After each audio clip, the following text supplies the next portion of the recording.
Welcome to Bible Fiber, where we are encountering the textures and shades of the prophetic tapestry in a year-long study of the 12 minor prophets, one prophet each month. I am Shelley Neese, president of the Jerusalem Connection, a Christian organization devoted to sharing the story of the people of Israel, both ancient and modern. This week we are reading Micah chapters 4 and 5. If you've been reading along, you probably have noticed that Micah's style lacks fluidity. His book is like a collection of oracles stitched together by rough transitions. Some oracles point to judgment and some point to salvation. Some oracles apply to the near future and others connect to Israel's distant future, also known as the messianic age. As a reader, if you're looking for linear progression in the text from a present judgment to a future salvation, you won't find it. One of the most important things to understand when reading most of the prophets is that prophecies do not always follow an obvious order. Martin Luther famously complained about what he called the prophets' strange way of talking, and he wished that instead they wrote in an orderly manner. The prophets were not necessarily meant to be read in one setting, but rather heard in short sermons like inspired street evangelists. They likely did not anticipate a day when the entirety of their prophetic career would be contained in one book. The first 3 chapters of Micah consist mainly of oracles of judgment sprinkled with a message of hope.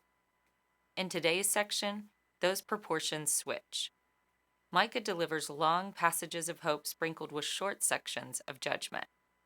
And while I said that Micah may not write in an orderly way, order is embedded in the book's themes. Micah is rather proficient at making sure that his judgment speeches are matched with parallel oracles of hope. In chapter 3, the temple lay in smoldering ruins. But in the Messianic age in chapter 4, the temple is rebuilt and glorified as the spiritual center of the world. The Babylonians are predicted to kill and destroy the righteous, but their destruction will be redeemed by the survival of a remnant. The enemy armies who once gloated over Jerusalem's destruction will one day hold Jerusalem in the highest regard. In Micah 2:3, the judges, prophets, and priests of Israel were all guilty of ignoring God's laws. Where justice was once impossible to find in chapter 3, justice now flows out of Jerusalem into the world in chapter 4. While Israel's earthly kings made missteps and failed to save their kingdom, a future ruler is coming who will reign in and through Yahweh. That's the overview. But as always, let's dive into the text itself. The 4th chapter of Micah begins with a beautiful vision of an exalted Jerusalem in the Messianic age. Micah is walking among the nations on their way up to Jerusalem, and he is overhearing the exhortation of the Gentile pilgrims. "Come, let us go up," they say. All the nations stream toward Zion for teaching and religious instruction. Interestingly, Micah 4, 1 through 5 is identical to Isaiah 2, 2 through 4. I'll quote the whole Micah portion here, but the Isaiah passage matches almost word for word. In days to come, the mountain of the Lord's house shall be established as the highest of the mountains, and shall be raised up above the hills. Peoples shall stream to it, and many nations shall come and say, "Come, let us go up to the mountain of the Lord, to the house of the God of Jacob, that he may teach us his ways, and that we may walk in his paths. For out of Zion shall go forth instruction, and the word of the Lord from Jerusalem. He shall judge between many peoples, and shall arbitrate between strong nations far away. They shall beat their swords into plowshares, and their spears into pruning hooks. Nation shall not lift up sword against nation, neither shall they learn war any more. But they shall all sit under their own vines and under their own fig trees, and no one shall make them afraid, for the mouth of the Lord of hosts has spoken." Isaiah and Micah were contemporary to each other, both ministering in the halls of power in Jerusalem. But how do we contend with the prophets both including the exact same passage? We know by now at the halfway point through our minor prophets study that prophets often quoted each other and cross-referenced other biblical writings. But these matching portions in Isaiah and Micah are the longest word-for-word quotations in the prophets. Since Micah and Isaiah lived at the same time, we don't know if Micah is quoting Isaiah or if Isaiah is quoting Micah, or if they both are quoting from a common source of prophetic wisdom that did not survive. Micah does not get the same biblical real estate as Isaiah, his book being much shorter and less famed. Traditionally, Isaiah is thought to be the older of the two contemporary prophets. Possibly Micah was even a disciple of Isaiah. If either prophet was quoting the other, it was probably Micah quoting Isaiah. However, I tend to think the idea of an exalted Jerusalem in the coming age was well known, well developed, and routinely preached in the school of prophets as an encouraging vision for a depleted Judah and threatened Jerusalem. Both Isaiah and Micah had the ear of Hezekiah, the only Judean king in that century to seek after Yahweh. The more their visions collaborated, probably the more effective their prophetic counsel to the king. Isaiah and Micah, after witnessing Israel's destruction in the northern kingdom, both longed for a day that all wars would end. One town at a time, the Assyrians were ravaging Judah. Those living in Jerusalem during Micah's day feared they would be the next victim of Assyrian aggression. A vision for peace on earth with Jerusalem at center stage provided needed consolation to Jerusalem's inhabitants. Micah, Isaiah, and Zechariah all preached of a day when Jerusalem's spiritual standard would permeate out into the world. All are vague about when this destiny unfolds, only saying in days to come, a signal for an age beyond the horizon.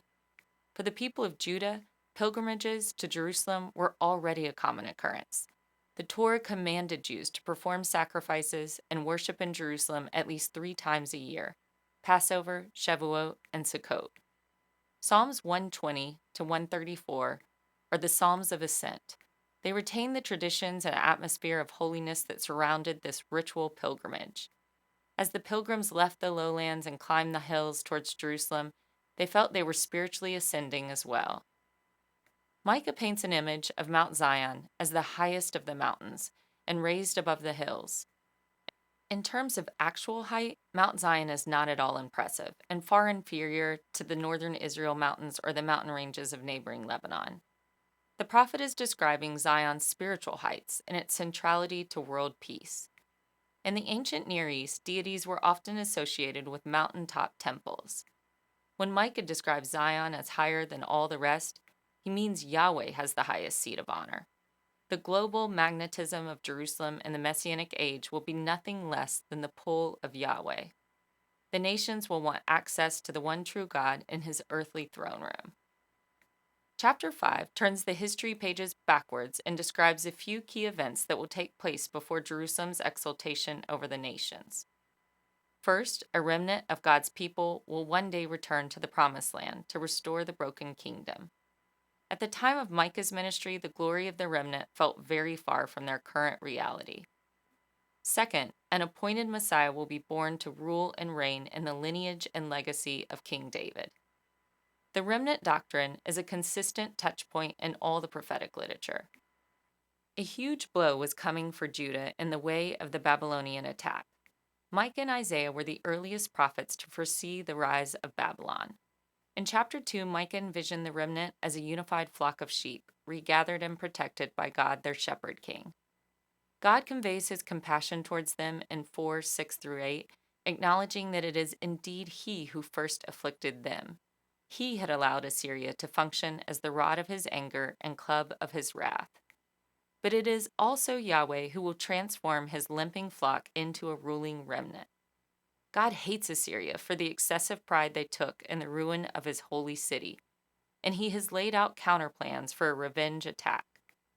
Micah describes the destruction of Assyria with an agricultural metaphor. He has gathered them as sheaves to the threshing floor.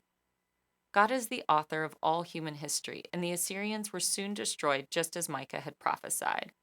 It was not Israel who destroyed Assyria, but rather the Babylonian Empire who overthrew the Assyrians by 609 BCE. The daughter of Zion, or remnant of Jacob, are both names used for the remnant. The daughter of Zion will persevere through exile as a sign of both God's punishment and protection. Exile is described as labor pains for the daughter of Zion both in Micah and Jeremiah. The labor pains will bring forth something new, the messianic age. But first, if the remnant is to commit to their path of holiness, the Lord must purge and purify them. All forms of idolatry and pagan cultic practices must be thrown out of the covenanted land. Sorcery, divination, wooden poles to worship Asherah, and stone pillars to worship Baal. Written in first person, Yahweh will do the uprooting himself, cleansing the nation of all her apostasies. Israel will also no longer place her faith in her military strength, chariots, and fortifications. Salvation is Yahweh's alone. Among Christians, Micah is most known for his direct address to the small town of Bethlehem. But you, O Bethlehem of Ephrathah, who are one of the little clans of Judah, from you shall come forth for me one who is to rule in Israel, whose origin is from of old, from ancient days. Micah's audience knew exactly what the prophet was stating between the lines in this prophecy. King David had been from Bethlehem. The birth of the coming Messiah king in Bethlehem was a manner of connecting the ancient days of glory to her future glory. The people felt nostalgic for the golden age of King David and his united kingdom. The continuation of David's royal line was a promise that Israel eagerly awaited fulfillment. The psalmist wrote about David, "His line shall continue forever, and his throne endure before me like the sun." The coming messianic king would be an heir to the Davidic covenant, but he would also bring unprecedented blessings to Israel during his reign. What no one could conceive in the 8th century BCE is that someone greater than David was coming, whose origin was even more ancient, and whose strength was even more rooted in Yahweh. Prophecies around Jesus' birth are intermingled with oracles that could only have applied to Judah's troubled present. If you read chapter 5 as an orderly progression of prophetic events, the reign of the Messiah seems to occur right after Assyria's invasion. The Bethlehem birth prophecies are sandwiched between a description of the Assyrian siege of Jerusalem and the forecasting of the eventual collapse of the Assyrian Empire. Neither event possibly connects to Jesus' first century arrival. 700 years separate Assyria's history from Jesus' earthly ministry. But remember, Micah's writing flows in and through each other. Within the confines of chapter 5, Micah is contrasting two different types of leaders for Judah. The prophet starts with a reference to the humiliation of King Hezekiah during the Assyrian siege of Jerusalem. Micah would have been an eyewitness to this event. Micah describes Hezekiah as struck on the cheek with a rod being the prophetic symbol for Assyria. King Hezekiah did everything within his power to pacify the Assyrians, including giving them a tribute so large that he had to empty the temple treasury. When Micah speaks to Hezekiah's humiliation, he could be referencing this tribute. However, we know from 2 Kings 19 that an angel of the Lord swept through the Assyrian encampment and miraculously ended the siege and saved Jerusalem. The other messianic king promised by Micah was not to suffer humiliation, yet to be born the coming ruler will rely on Yahweh alone. He shall stand and feed his flock in the strength of the Lord. Juxtaposing prophecies about the near and distant future is common to all the minor prophets. It is called prophetic telescoping. When you look at a mountain range through a telescope, the mountains look like they are connected. Only an aerial view or a close-up encounter shows that the mountains are not, in fact, closely aligned. Each of the mountains in view are separate mountains situated miles apart. In a sense, the prophets saw the near and distant future through a telescope. The near and far mountains all looked like one mountain range. For this reason, the wrong way to read the prophetic text is to try and put every detail on a historical timeline or to match every prophetic utterance with an actual event in history. The Gospels show that at the time of the Roman occupation in first century Israel, Jews still held on to Micah's Bethlehem prophecy and considered it unfulfilled. They understood the prophetic telescope and held out hope for an unmet expectation. A Bethlehem birthplace was part of the messianic profile in Jewish tradition. In Matthew's retelling of the Nativity, the wise men from the east first went to Herod to inquire where they could meet the infant king of the Jews. Herod, alarmed by the potential threat, called together the chief priests and scribes and questioned the birthplace of the Messiah. They all answered, "Bethlehem of Judah," and proceeded to quote Micah's birth prophecy. Later, during Jesus' earthly miracle performing ministry, the people doubted his identity as Messiah because they knew him as being from Nazareth and they were waiting on a Bethlehem born Messiah. Across the street from the United Nations headquarters is a granite wall with the verse from Isaiah 2:4 etched into it. They shall beat their swords into plowshares and their spears into pruning hooks, Nation shall not lift up sword against nation, neither shall they learn war any more. As I noted earlier, this exact verse also appears in Micah 4:3. I understand that the yearning for world peace is manifest in every human heart, and I endorse the featuring of prophetic writings in all public spaces. But what interests me as well is how often the plowshares verse is lifted from its full context in both Micah and Isaiah.